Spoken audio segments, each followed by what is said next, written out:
Sa laing balita, patay ang usa ka 27 years old nga babae human gidunggab sa iyang bana sulod sa ilang panimalay sa Purok 4B Barangay 23-C Quezon Boulevard, Dakbayan sa siyudad sa Davao alas 8:50 sa buntag, January 27, 2026. Sa report sa Davao City Police Office, subay sa imbestigasyon o pagresponde sa Santa Ana Police, ang biktima giila nga si Reajie og residente sa maong lugar, kinsa gidunggab, samtang natulog, rason nga nakahiagom og daghang sa dinunggaban sa liog ug ubang parte sa kalawasan.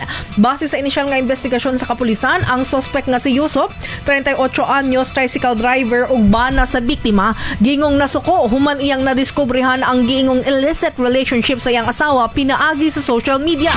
Human sa mong insidente, nakaikyas pa ang biktima ug nakagawa sa ilang balay. Dali siyang gidala sa Southern Philippines Medical Center apan gideklarang dead on arrival.